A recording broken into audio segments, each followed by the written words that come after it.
You're listening to the Board Game Snobs podcast, a ridiculous podcast with ridiculous hosts that discuss ridiculous things. And any mention of board games is purely coincidental. And so, without further ado, and with a heavy dollop of shame and embarrassment on my part, I give you the Board Game Snobs.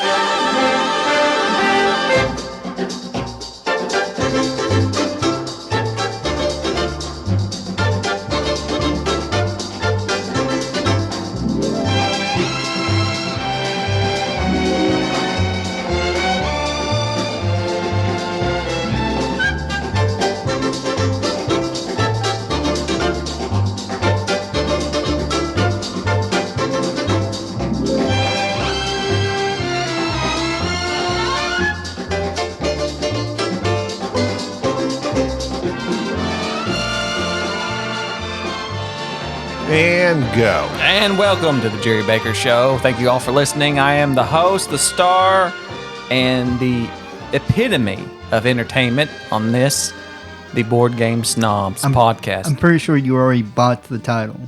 What? No, this is the title. This is the show. No, you bought the title. This is my show. Dang it, man. Everybody's been clamoring for me to come back. It's all just been a bunch of guest stars, Dan Hubris and Tanks and people on here. I'm here. It's mine now. Yeah. You've always been just so Juggernaut. possessive. The Juggernaut. I want to sit over here calmly, which is what I'm best at. Oh, man. Yeah, because Jerry's been egging on you this entire time. He's been egging me on all day as we... Back is hurt carrying this show. Oh, yeah. Well, I would appreciate you carrying it, at least every now and then. Oh, yeah. You just turn on and talk to some people. People you've been... What do you do? Dan... Do nothing. I'm just saying. Don't show up. I've been busy. You don't I have show a up. life. I can't help it. That Anybody can just not show up. I can do that. Oh. Yeah, I may do it for this episode. You gonna not show up? I'm going to relax and just let the two of you discuss things. Hey, our episodes were lit. Uh-huh. Were they lit? They I got would dozens of hope so. downloads. Oh, I bet they did just fine. Uh-huh. I bet they did just fine. I bet they did. Did they? Not. I'm not going to check because I'm sure they did. 'Cause you're jealous. You're jealous. So, Banter segment. Engage.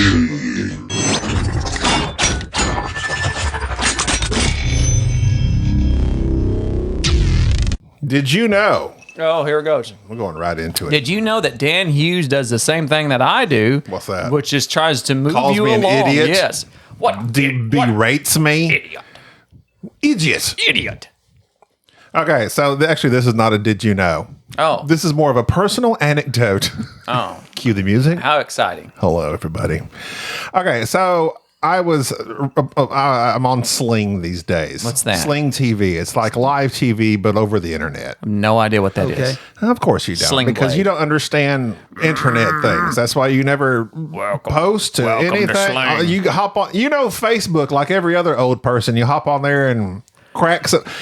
Some people call it Facebook. I call it Meta. No, he only I goes can't on hear Facebook just to I stalk can't hear people. myself in my headphones. You can hear it. You're saying you're just fine. Are you sure? Here, I need let to me make sure turn that your personal earphones. I need to make up, sure that my voice. There it is. Okay, yeah, I know you like to hear yourself. Some call it Facebook. Some call it So I was on Sling and Point Break was on. I've never seen Point Break. You haven't?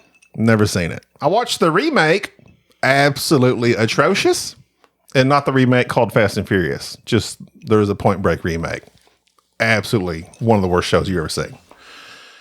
Anyway, so when what was his name? Johnny Utah. Mm-hmm. So Johnny Utah goes in to get his first surfboard. Hannah Montana. He goes into this surf shop, and this kid that's working the cashier or whatever, kind of chatting with him. I'm like, that looks like Kristen Stewart. Looks almost identical. The Twilight? Like, yes. And I'm thinking, is that Kristen Stewart? Our Pat Squeeze? So I go down a wormhole, hop on IMDb, and I find, oh no, it's not Kristen Stewart. It is this Christopher Pettiot. It's a young man. Don't you feel a very pretty young man that looks like Kristen Stewart. Also, Kristen Stewart wasn't born until 1991. Point Break came out in 1990, so a little bit of an age difference there. This kid was like 14 or 15. This is why you're not a good detective. I continue further down this wormhole. Hold on. Christopher Pettiette, born in 1976 in Plano, Texas, but yeah, detective that. Was 14 or 15 years old in Point Break, did a few other things. Sadly, He's dead. he's dead. 24 years old. What happened? Overdose.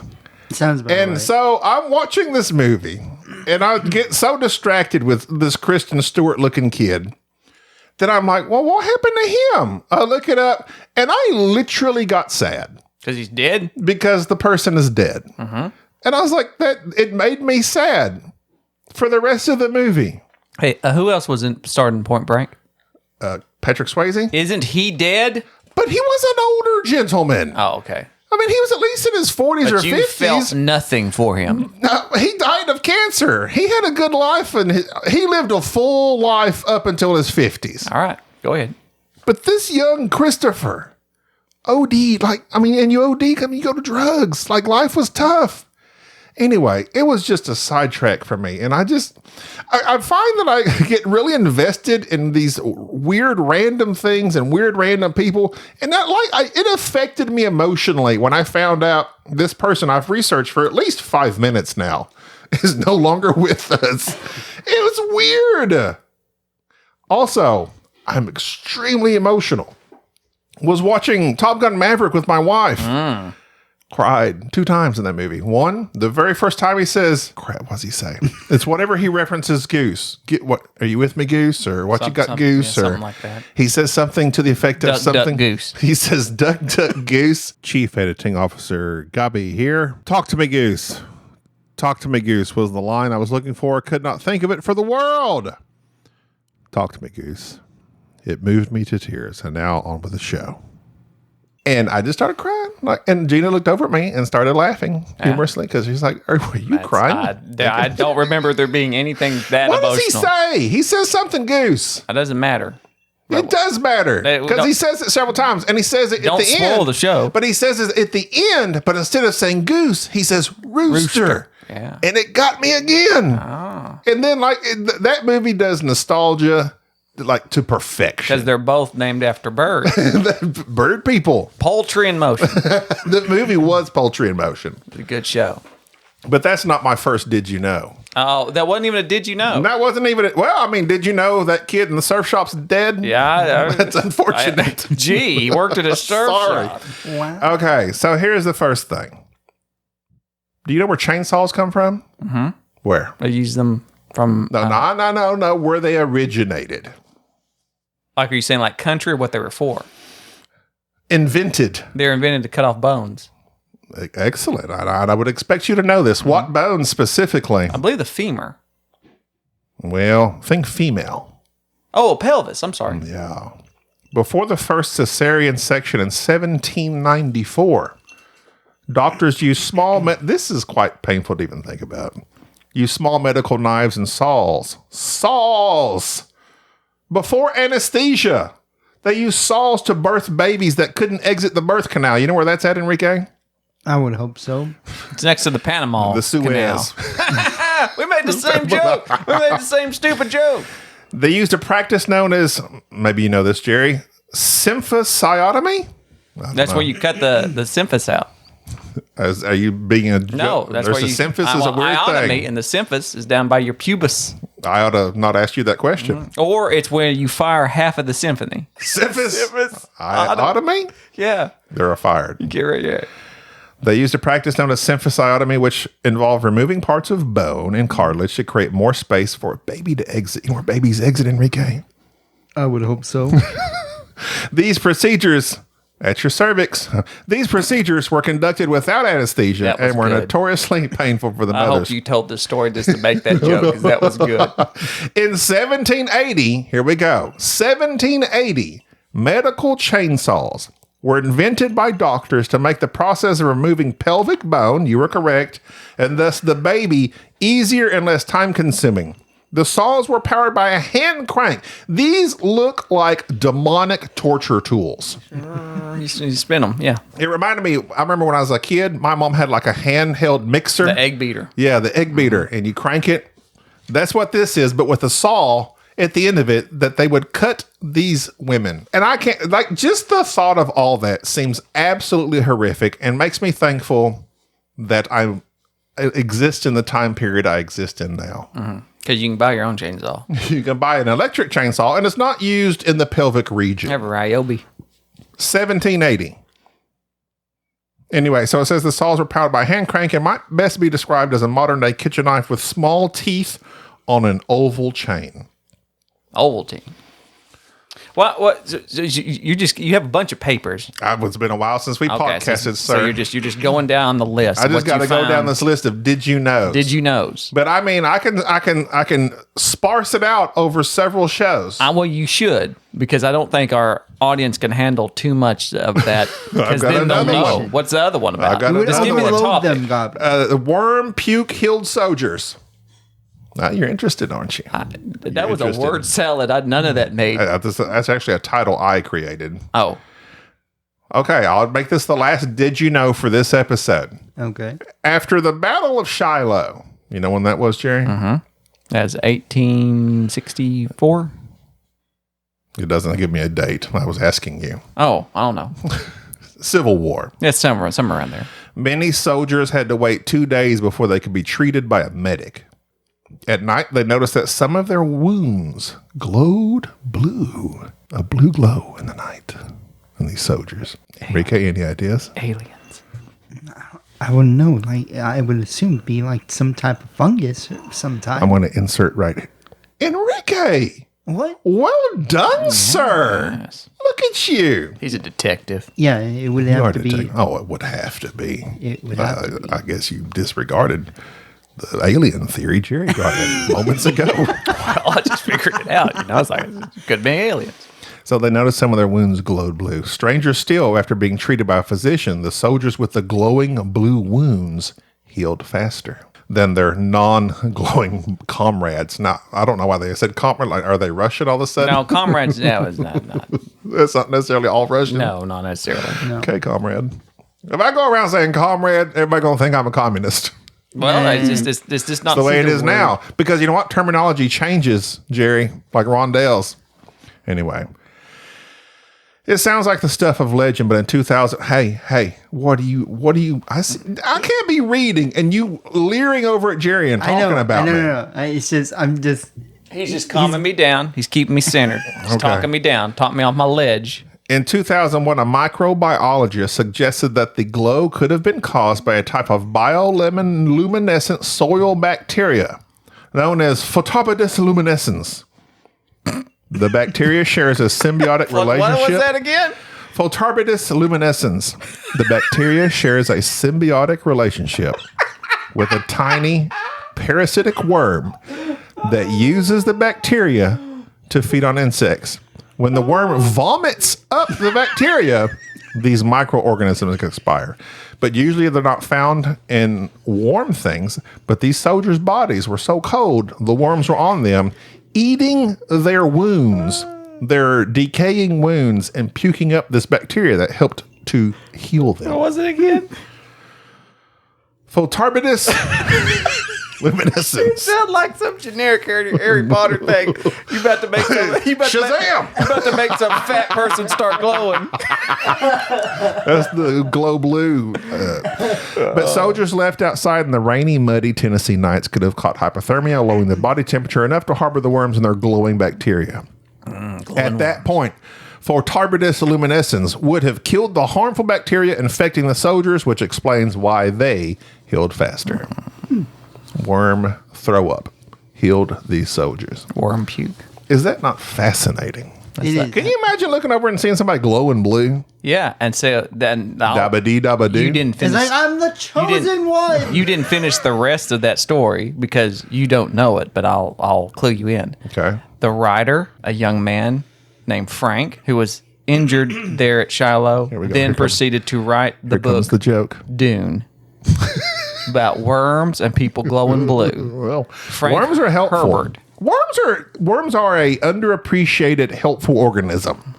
You can cut them in two, Very and grounded. they live. They just continue to live. Instead, now you got two of them. When they repair, I wish I was part worm. You could cut yourself in half. Cut myself in And there'll be half. 2 of you. And then Jerry would probably two just of you? like... I just have lose my his own mind. podcast with my other talk with the yourself. other half of my I worm would self. never get past the intro because one of you would just be rhyming the entire time, trying to do puns. You know, and talking over each other. No, they'll be just end up Record punning on Worms Day. Comes after I got you. Blues Day. I got you. There's Before Turds Day. there's nothing I can do with that. None of that. Nothing. Enrique, I can try. Yes. were you busted recently? Busted. Thanks to the Cheeto dust on your lips? Oh, God. No? Well, that's a story that I'm not going to get into on this episode. I'm actually kind of slightly interested. With Yeah, that, but this character That's was called- caught orange-lipped That's called due to their Cheeto dust. That's called a cliffhanger. No, it's called a tease. Oh, a tease? Cliffhanger would mean tease. if I'm like started the story and then didn't finish it. Oh, okay. I just kind of like teased this title. At what point does it become a cliffhanger? I think you have to tell a substantial You have to amount of the stop story in the middle of because it? the cliffhanger is like the very end. Yeah, you're right. Like who shot JR? And then they show him getting shot, and then And then you're it's like, stop. oh, it was this Or guy. they reveal... Or was that when he woke up and it was a dream? No, that was Bobby who woke up. Bobby? It was all a dream. I don't know. You got to watch soap Oh, it operas. was all a dream. Was Speaking of soap John operas, Lennon. makes me think about television. I recently moved. I got me a new TV because I have not purchased a TV in a long time. My TV was not flat nor thin. That's how long it's been since I got a TV. So I got a TV. You liked them thick and juicy. I do. And so this new TV, I noticed everything looked soap opera-ish. And then quickly got online and read up about your boy Tom Cruise, I told you. who's very anti this setting on these new TVs. I am too. And so I had to get on and like some sort of motion thing. They all have different names. And I had to figure it out and shut it off because I watched some episodes of The Mandalorian because I picked something I'd watched recently. And you could tell this was looking weird. Yeah. I didn't like it. It's used to on the first Samsung I got was like 100. Basically you just switch between 60 hertz and 120 hertz. The 120 hertz is but now they call it motion something, smooth motion, da da da da da. Awful. But like on my TV I've got, it doesn't tell you how many hertz. Like you just have to go through all these settings. It's like blur and all this stuff. And it's like you got to turn all that crap off, or Yeah. else you feel like you're watching a making of The Mandalorian. It's rough. So, And yeah. it looks really cheesy. Well, what- Although Avatar 2, just watched it, they use that for 3D. I would say it works excellent. Oh, did you watch it? How was it? It was. Did you cry? I did actually. Because the blue didn't. people that No, got ate because up of by the whale. worms? No, I cried because of the whale. Best character of the movie. The whale. There's no. Don't get me started on this. I don't movie. even. No, please don't get me started. Well, okay, it's fine. Whale. It's fine. It's worth watching because of the spectacle. Other than that, Oh, time. really? I thought you really liked it. I did because of the spectacle. Okay. You want to go watch a show and be amazed at the technology that you're watching? It's fantastic. The effects, untouchable. The story, save the planet. The characters, not much to them. Okay. Yeah, that's it. 7 out of 10. So you liked it that much, though? It's a good movie. I'm just saying I don't like the characters all that much. Would you rewatch it? For 3 hours and 12 minutes, I don't know. Okay. Interesting. I don't rewatch it. The Top Gun Maverick, rewatched that. I think that's the first movie I've rewatched in probably 10 years. Really? Well, speaking of things like media and perceptions, Oh gosh, here we go. we were going to talk about a hunt. Is it called Hunt a Killer? Hunt a Killer. Not Hunt a Killer. Hunt a Killer. Hunt a Killer. And Killer. this game was sent to us by Singular. Hunt a Killer. Yeah, there's not multiple killers that we know of. Yet. We don't know. And it's not Hunter Killer. You're not a killer that's going after hunters. No. It's Hunt a A singular killer. killer. And if there's more than one killer, I'll be very upset when I finish this game. Because we didn't finish it because Thank you. after about 3 hours of playing it, we had to come to a halt simply to shoot this podcast because of various topics that came to mind while playing this game. So briefly, before we begin, because Gabi's already getting out his notebook to look up his... There's not much. As we were, I had more thoughts when we were discussing it than I actually wrote down. So maybe they'll come to me in a I'm minute. sure they'll come flowing forth. I'm sure they will. But I will Very say succinctly. that I enjoy this game. I enjoy these types of games that fall under the ilk of the like Sherlock Holmes consulting detective type thing that's very open. You're looking through information and you're surmising what's taken place. I don't like such detective games like the escape room type things where you're trying to piece together. Those were neat a little bit. I mean, they're fine. But I'm thinking of like, what was the app game that you were clicking the entire time? Unlock? No, the app game where you had you were actually going through, people had the little QR codes, the scanner game. Oh, Chronicles of Crime. Chronicles of Crime. Did not enjoy that at all. The detective games by the Modern Crime Detective, by Portal Games, really enjoy that. You've never played that. Now that I've played this with you, I understand you don't want to play this. Say, would you suggest I play that? Absolutely not. Okay. But I thoroughly enjoyed the... Are they very similar? They are a little more directed, but they do not give you an answer. Oh my God. You have to surmise the answer yourself. So, that being said, I just want to preference that I enjoy these types of games. And plus, I'm also the type of person that will sit down and likes to piece together a puzzle, so to speak, of information and what went on and read. This game we played for 3 hours. We just played really the first part of it, trying to get over the first little bit of clues and make progress. And I thoroughly enjoyed it. And although we didn't finish it, which... we'll get to that here in a moment. I'll just preference that with that. So, Gabi, you go ahead with your thoughts so that I can attack your opinions and wrong thinking. I mean, just, you know what I mean. Okay, so I'm not going to I attack thought you you. respected his opinion. I did. Before the podcast started, though, I said I respected his opinions and I validated his opinions. But I can't do that on the podcast because I have the persona of being kind of a contrarian. Oh, yeah, that's so right. I have to keep Cut this that out. Cut that part out. Cut that out. So go ahead and do your thing. Tell you how wrong you are. How can I be wrong about the way I feel about something? I can explain that to you. See, Go ahead. no, that's what I was telling Jerry. I've listened to some other shows that talk about board games, and I found, that's interesting. When one of them doesn't like it, they aren't attacked and berated and told they're wrong for not liking this game. I didn't say such a thing. You did. I did not. I really like the idea behind this game. As all of them, I've bought Chronicles of Crime. I've had the Sherlock Holmes games, and because I love the idea of being a detective. When I was a young lad, I used to pretend I was a detective. I would have a calculator case that held a calculator. Did you ever seen an old fashioned calculator, Enrique? That's not your phone. Just an actual calculator. Just tick, tick, tick. Yeah. Like that was the only purpose, is it was a calculator. Yes. So Mama used to have some of those, and they came in these leather cases for some reason. They were the perfect size that you'd flip over and show someone your FBI badge. So that's what I'd create on these like 5x3 cards. I'd write out these things and put them on a card and flip them on. That's my badge. I love the idea of being a detective. I love detective movies. I love everything about it. I'm looking forward to watching The Glass Onion, whatever, the Knives Out sequel. I can't handle this game. It's overwhelming to me. You open this box and literally just pour out all this stuff that in this game, there was a certain section in this packet that you're supposed to take these things out and kind of create this cork board.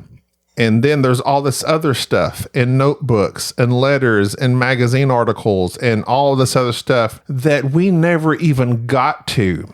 And we've been playing this game for 3 hours, just trying to figure out the first part of this game. And that's what I'm saying. I love the idea of tracking down this person. In this game, a person died at this camp. Calamity Camp, I think is what it's called. Hunt a Killer Calamity Camp. Calamity Camp. Or Camp Calamity, whichever one. And we're supposed to find this code to get into his computer. We literally did that for those 3 hours. Never found the code, never figured it out. Everything's very vague. I never felt like anything clicked. We got a few things sorted, and by we, I mean Jerry. And Jerry gave Enrique this assignment of trying to figure out some of these ciphers and keys. And to me, it's just too much. I can't handle an overwhelming amount of information that I feel like I have to sort through. And there was her diary, there's a journal, there's a map, there's all this stuff on this board, and then they're two-sided. You flip it over, and oh, this is all this other stuff. It was too much for me. We literally solved nothing in 3 hours. And I don't like that feeling of, I've been at this for 3 hours, and we have accomplished nothing. We've accomplished nothing other than getting some of these things arranged in the order that they're supposed to be in. And I would push back against absolutely everything you said, but that's okay. That is your opinion on how you feel regarding the game. So, do you feel like when you say we've accomplished nothing, you're basing that on world? So in this game, the person that's giving you the case says you need to get into his file, and to get into his file, you need this passcode. Mm-hmm. We never got it. Okay, so and that's like I felt step one. Okay, well, you're looking at this as a progression of like you do this, and then you do this, and then you do this, and then you're rewarded by going down this. That's what I would like. Yes. Okay, well, that's not how these games generally work. You have to make your own kind of, I don't want to say scale, but you make your own progress. For instance, it's a story. So did we make progress? Yes. We learned about the 6 or 7 different characters that are in the game. We understood the relationships, and then we were focused on trying to organize this information so that we can then come to a conclusion about what this code was. And so, yeah, we made tons of progress. But in your mind, you felt as if we didn't make any. And I would point out that you kept bringing up about how scattered the game was. If you're the type of person to be overwhelmed simply by looking at stuff and not stay focused, this game will kill you. Because when we open the game, there's, of course, a little letter that comes with it that says this is what's taking place. Here's this envelope. Well, we open the envelope and out comes many other various objects that we're looking through, but there's also other objects left in the box that we really haven't been directed to look at. Now, you can look at them, but they don't really mean anything right now. They're very vague. And so, of course, I went the route of ignoring all those things because I'm focused on what is in the envelope. This is the first clue. This is my first objective. Find a code to access this thing. And so I'm looking at this. You wouldn't stay focused on that. You kept going through this other stuff and grabbing well, it. Well, that's because, in my opinion, I don't think we were supposed to. You were saying the direction of the game is so vague. I don't know why you felt we couldn't access that other information to help us with what we were doing. I was saying is that other information was not needed. You kept, but you don't know that. No, for sure. No, but here's why it wasn't needed, and that's why I'm saying like that. Okay, well, just take this right here. We have the stuff in this packet. Mm-hmm. Then we have the stuff that it's in the box. This random stuff in this box. The woman sends you this packet saying, "Here's some stuff from the camp. Right, sort through it." Mm-hmm. But it didn't say game wise. None of this is related to any of this other. So it's like, that's too vague for me. That's my problem with it, is the vagueness of, can we look at this other stuff or not? It doesn't say that we can't. It doesn't say to open this. That's me. And I get that. That's my issue. And I think that's why I lean more towards those unlock games, which I also suck at anyway. But those unlock games is like, okay, you make it to this card. You still have to sort through some stuff, but it's all on these cards. Oh, you figure out that key. Okay, you've accomplished this card. You move to the next card. Mm-hmm. And I like that style of progression that this type of investigation game does not give you. Well, it does have that style of progression. You chose not to engage it. No. Okay. Well, then I disagree because there was no progression. What progression do you think we accomplished other than the cork board? Okay. No. You're saying is that there was too much stuff. You're looking over here. That was my point, is that every 5 minutes, you wouldn't focus on the puzzle. The puzzle was literally about 9 pieces of paper that had been organized into a cork board. Mm-hmm. That the puzzle was figure out where these pieces go, figure out how they mesh together, figure out how they explain the characters relationships, and then solve this puzzle, which was get this code for this file. But every time you looked at that, you would not commit to figuring out this puzzle. Tried. No. I'm saying we tried for 2 hours. Here's the point. And we never got the code. Here's the point I'm trying to make, though. Okay. You're doing exactly the same thing. You're not staying on the point. You would not engage with that puzzle.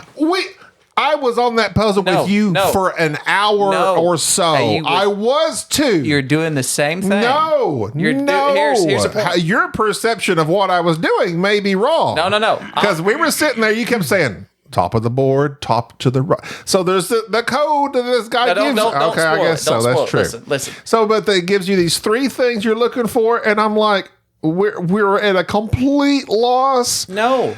Yeah, we were. No. And I guess your brain perceives that we were no closer in 2.5 hours than we were in the beginning. No, you don't. No. Here.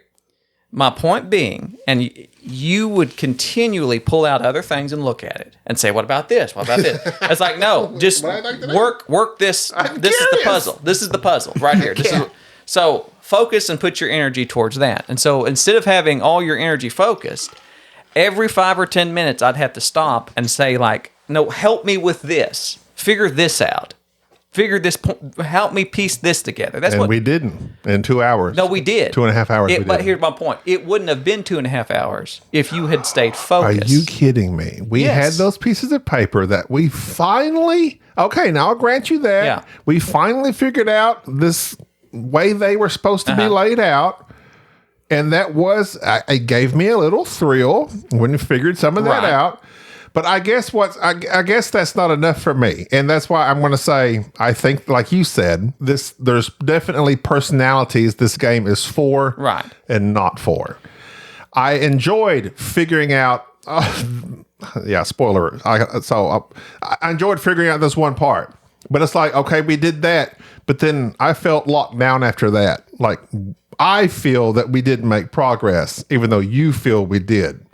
And the reason about the whole progress thing was because instead of looking at the puzzle, you would go out somewhere else and dig through other things that had nothing to do with it. That's because I looked at the puzzle and couldn't figure out what we were supposed to be looking for. I know, but you didn't put any. You're saying I didn't put any. I most certainly did, and that's why I was getting frustrated. I'm like, I'm not figuring this out. Maybe we're missing something that the game hasn't told us to do yet. To hit this other box of stuff. The game is fine. I mean, the game to me makes perfect sense. I had zero problems with the progression of this. It was, here's this letter, here's what you need to do, here's an envelope with stuff in it. This is, open this up and help. And so it doesn't hold your hand and say, step 1. Although it kind of sort of did. It did say, hey, this is the ultimate objective, is you need to try to get into this. And, well, how do you get into this? Well, you need to get into this thing.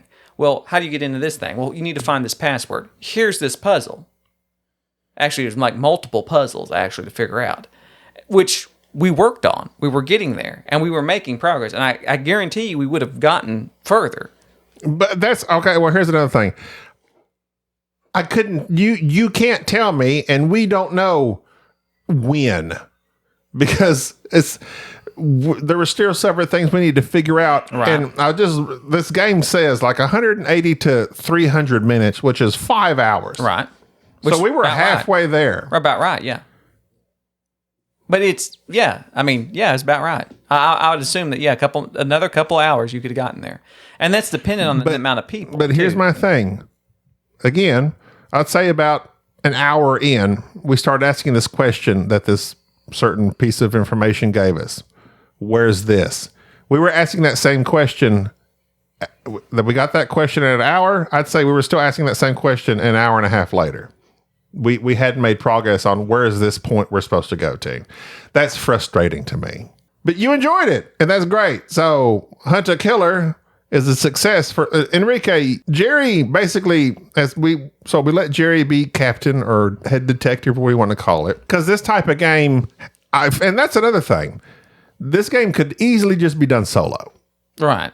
But you don't have the factor of, if you got a couple other people to play with, you could, and I do enjoy the back and forth of, well, what's this and how does this relate to this? I enjoy that part. I do. But there does have to kind of be someone in charge. You can't just have everybody doing what they want, which also doesn't, it's a cooperative game in that regards. So Enrique generally enjoys and does well at being given a specific assignment and fulfilling that assignment. I don't know that you fulfilled that assignment in 2.5 hours of figuring out these ciphers. Did you feel any fulfillment in that? In me decoding?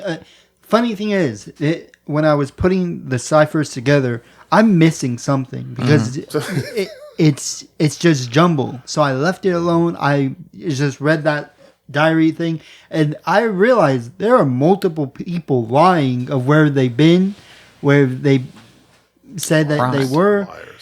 And it's just one of them's a murderer. There's at least 4 or 5 people that are lying of where they've been. And so, see, you keep saying not making progress.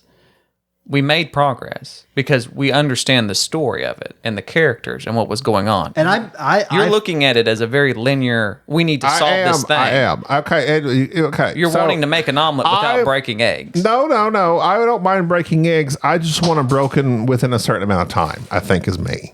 Which is in 3 hours. Which is why they call it the first 48. It's this game will take us 48 hours to play? I'm saying the first 48 of a mystery. This is a game. I know, but this is... And I feel like they should tell you. This is what I would like. If this game said, hey, by this amount of time, you should have this first thing figured out. By this amount of time, you should have it figured out.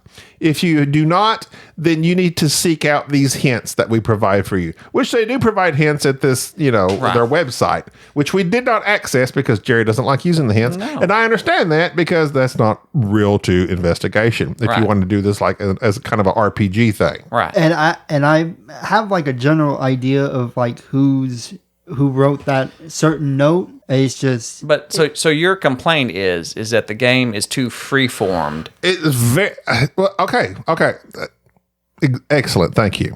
I argue with myself that I love the ideas of things, but when it comes to me actually fulfilling those tasks, I am not good at them. So hold on, just real quick. Go ahead. So, for instance, free-form, you're saying that give me Tomb Raider, the video game, because I like that third-person linear style of game. I do not want to play Red Dead Redemption, where it's a freaking this is a open world game. Right. I don't like that in video games because I get too distracted. I don't know where to go exactly. I think that's just a personality thing.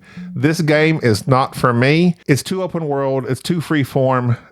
I can't handle that. My brain isn't made for that. So you say, but you feel like you want to be a detective. I thoroughly love the idea. So what you're saying is your feelings are wrong. Apparently so. Thank you.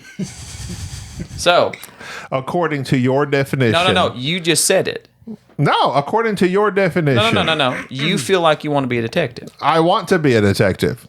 But I'm not. When doing detective stuff. But that's not wrong. I'm just not.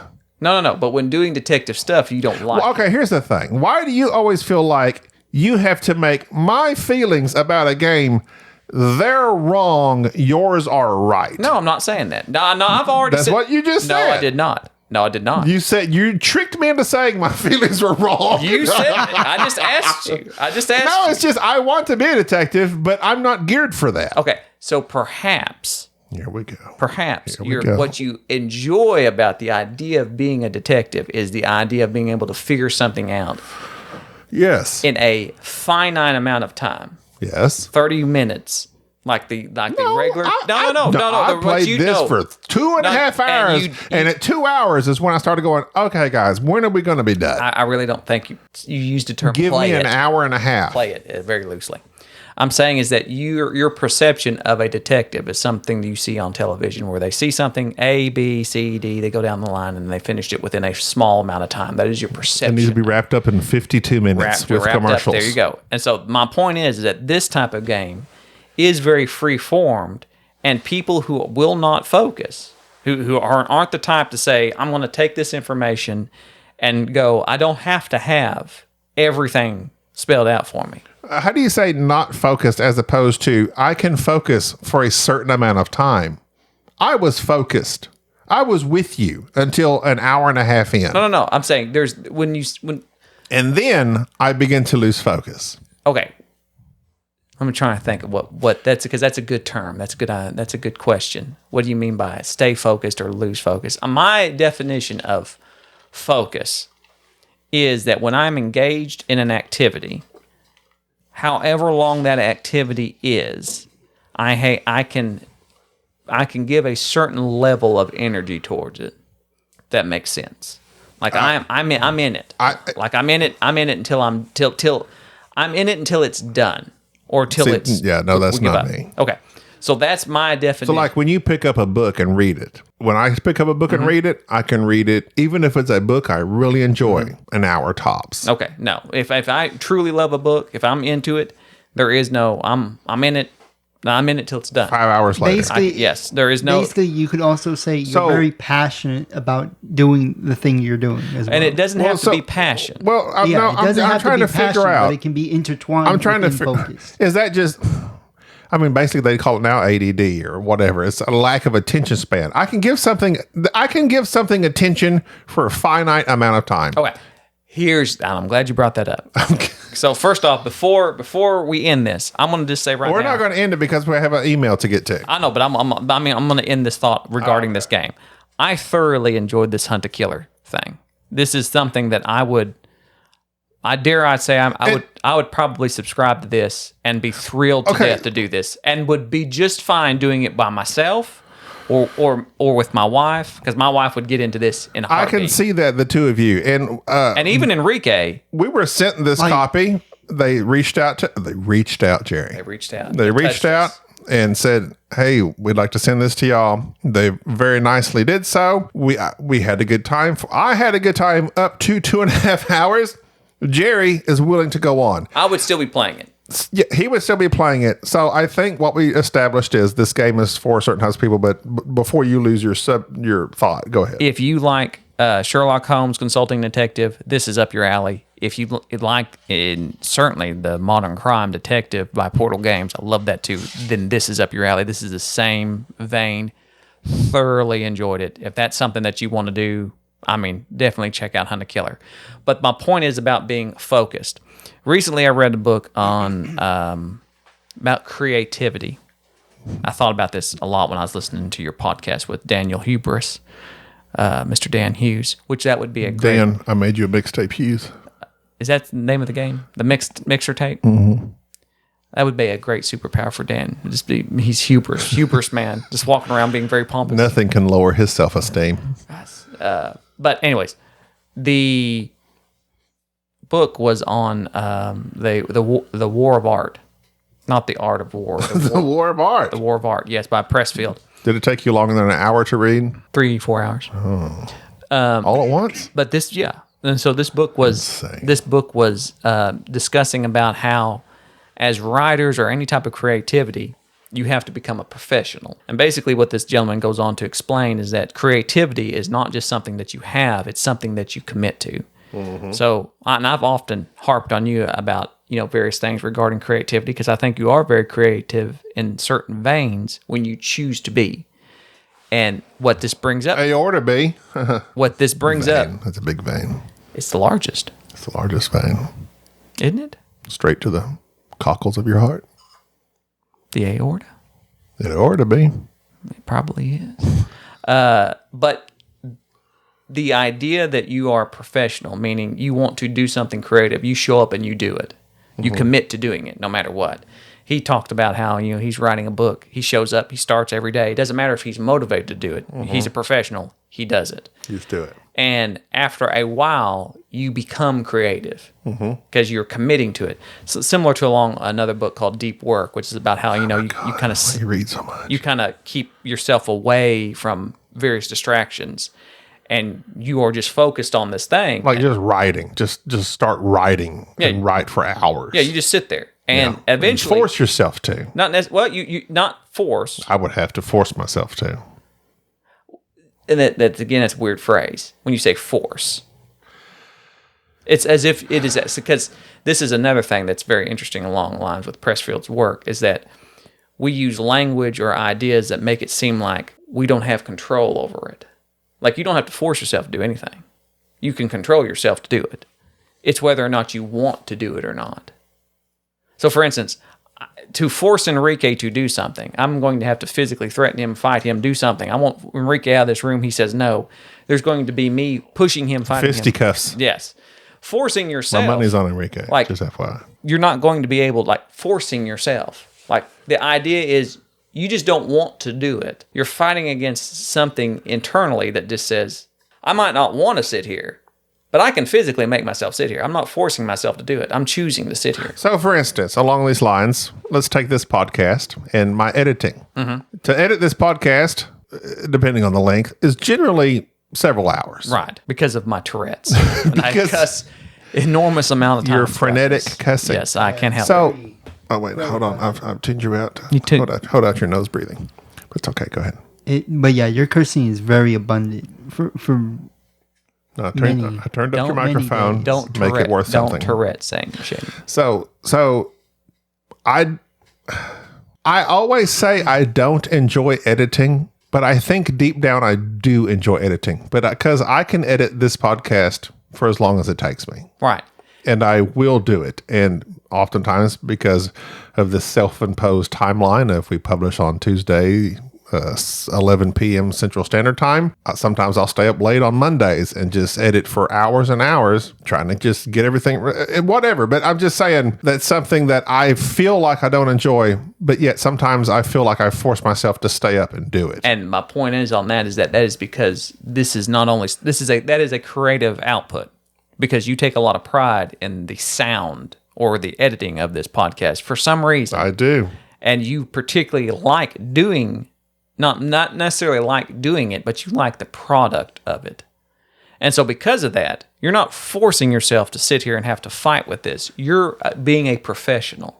You're showing up to something that you are very creative at, and you're taking pride in doing something that you might not get enjoyment out of, but you feel as if you are capable of doing to a high degree. So would he just be like trying to will his way through into doing? Not necessarily that, but it just brings out that whenever you commit to being a professional in something. And so one of the things that it talks about in this book is that how we often offer excuses, and that it's just a natural thing that we procrastinate, or something that tells us deep down that we say we're not going to do this. And we all have the universal same excuses. Like, how does somebody have this much time? Like Enrique? Well, no, like Dan Hughes. Dan Hughes make another game. Hello. And it's like, Dan does this and this and this. And he's a nurse for he's doing this, 36 and he's doing hours this a and doing week. that. The thing is that Dan is no doubt showing up and deciding, this is something I want to do. He probably does not get a lot of enjoyment out of running Kickstarters or various other aspects of making a game. But professionally, he shows up and does it, even though from the time factors of it, he could very easily sit and say, I don't have time for this. I don't have the will to do this. But that's what being a professional is about, is that you commit to a creative endeavor and you just show up. And the output of that might not be that great at first, but you continue on until it does. You just chip away at it, so to speak. And so this thought process of, I don't have time, I don't have energy, I don't have this. No, when you sit down and think about it, and this was very eye-opening. I believe the author brings out about how much time he spent each day working on something. It basically equated to him spending 30 minutes in the morning and 30 minutes of the evening. Mm-hmm. Mm-hmm. And he's like, can you get up a little bit early? Mm-hmm. Or can you work during your lunch break? And it's like, no, you like the amount of time that you put into something, it seems so insurmountable. But really, when you break it down, how much time do you waste? A lot. On TikTok? On TikTok, on various other things. Instagram. That is legitly just you wasting time. I got to clear out them stories. So when you commit to being a professional, to doing something that is creative and saying, no, I'm going to design a board game, and I'm going to get up an hour early each day, and I'm going to sit in my office, and I'm going to look at something, And from Makes this sense. time to this time, I'm going to do it. And you get up, and first several times you do it, maybe you don't do nothing. Like you just stare at a blank piece of paper. You've always told me you're going to make a board game. I wish you'd make a board game. I do. I have an idea that I actually have. But Dan says you just toss it out there and just massage it. Well, I like Dan's idea of it being something that you make a bad board game. It's going to be garbage and in then the you just beginning. improve on it. Do you believe that you're creative? No, actually, I objectively feel like I am. If I do anything that's least bit creative, I'm shocked by it. But see, I've read like you've done like some writing and like reviews and stuff, and your writing to me is very creative. But it's because I put in work. When I want to be creative, I know I can be. A few months ago, I watched somebody draw something that shocked me. I think I was at work, if I'm not mistaken. And The somebody, drawing shocked you? yes, it was. It's just this kid at work. Somebody's kid come up to work. They were taking him to school. Was it a light bright? And they just sat there and drew.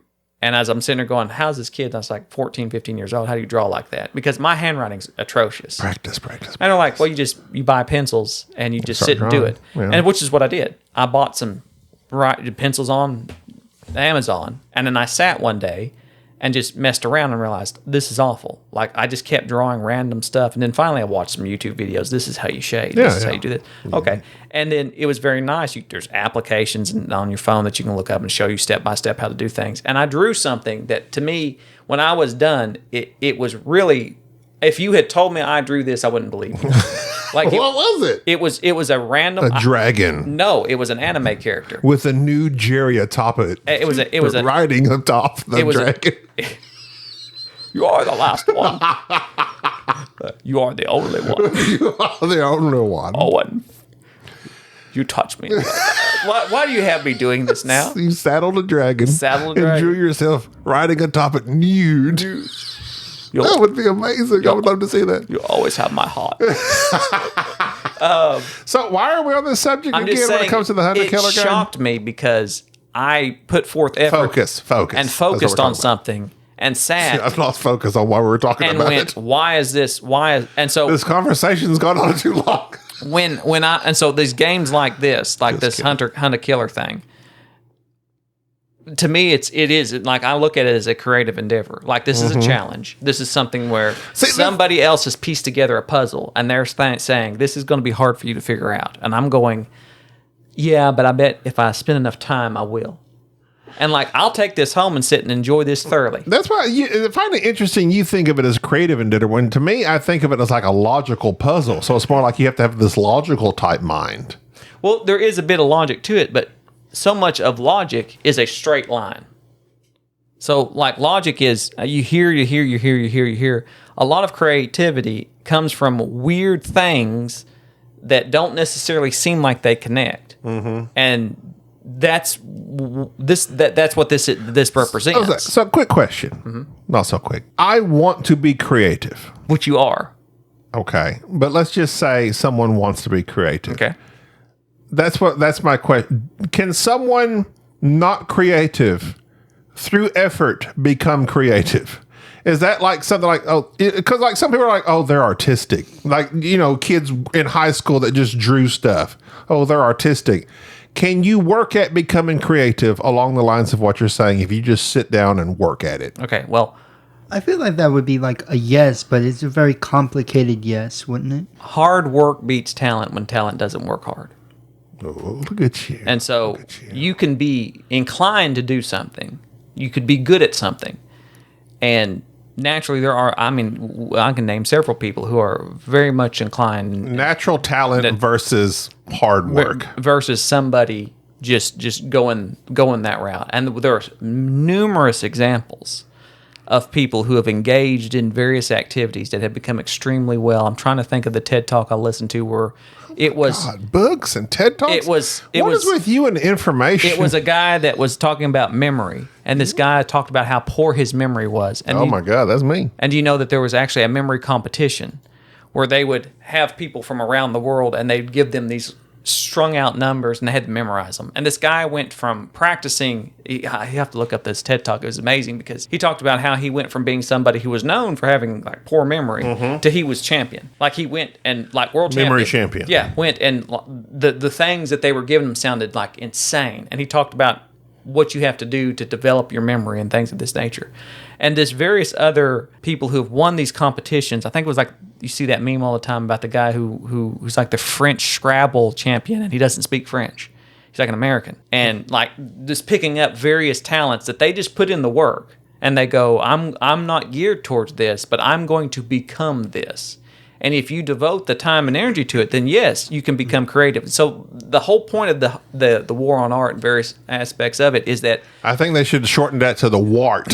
well, being creative is that saying that I'm not a creative person or being creative. That's a cop out. A misnomer. It's something that people say who don't want to put in the work. Is that laziness? Yes, you're trying to convince yourself that you can't do something by saying, well, I'm not creative. I think that's one of those things growing up that people often, it's like, people like to put people in categories. Right. And it's like, oh, left-brain people or left-handed people. I've heard this in my whole life. Left-handed people are creative. I've heard that. Y'all never heard that? Uh-huh. Mm-hmm. You have heard that. Oh, yeah. Okay. So left-handed people are creative because you're using your right brain. The right side of your brain is more creative than, I don't even know. Is that science? Probably not. That's probably just old wives' tale stuff. I'm left-handed. And I've never felt creative. There's things I enjoy. I like reading. When in high school, I enjoyed fictional writing that we would do to make up stories for the teacher and we turned in. Mm-hmm.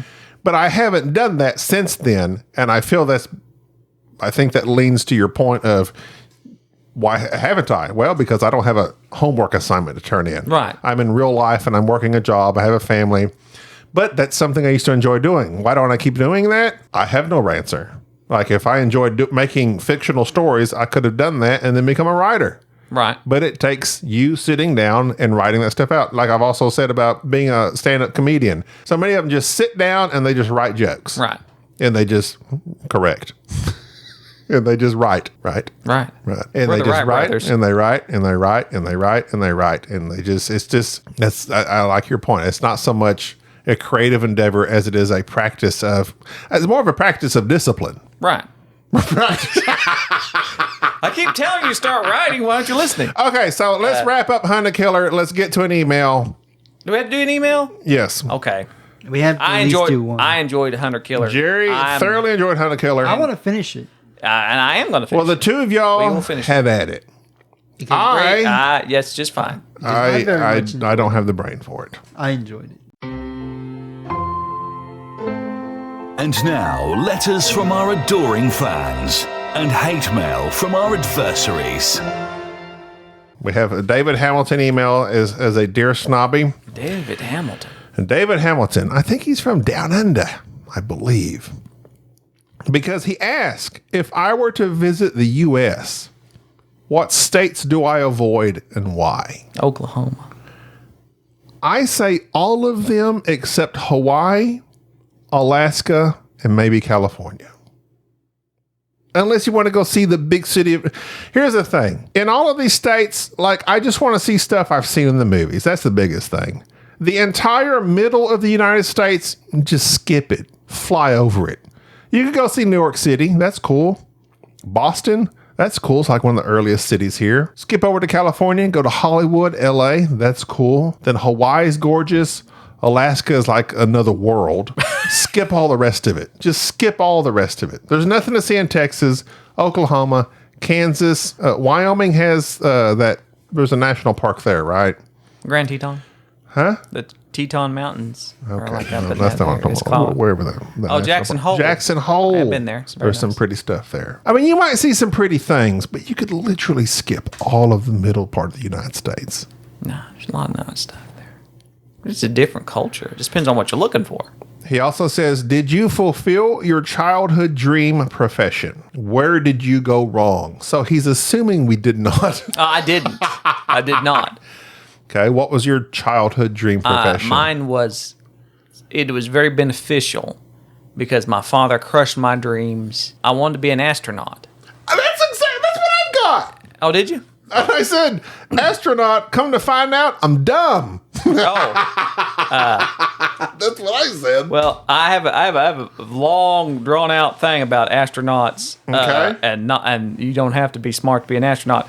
number one, Oklahoma has been home to more astronauts than any other state, by the way. That state that Gabi just encouraged you to skip over. More people have gone to space from Oklahoma than anywhere else.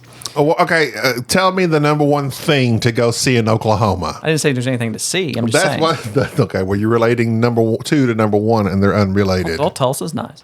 But no, Go like check I out the said something oil about wanting fields. to be an astronaut. My dad said, well, you have asthma. You can't be an astronaut. You have asthma. It's like, oh, well, that was that.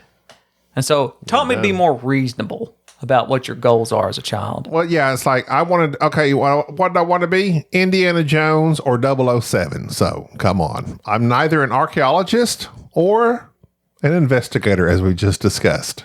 Which we've proven not really up your alley. All right, so that's the only email you want to get? Well, no, I've got a few more, but we got to spread them out. All right, we'll spread them out. All right, that's going to do it for this episode. Really like to hunt a killer. I'm all about it, Enrique. I'm all about We're going to hunt that killer. How many out of 10, Enrique? We haven't finished it. But right now, pending. The experience preliminary, preliminary luminescence flobitards.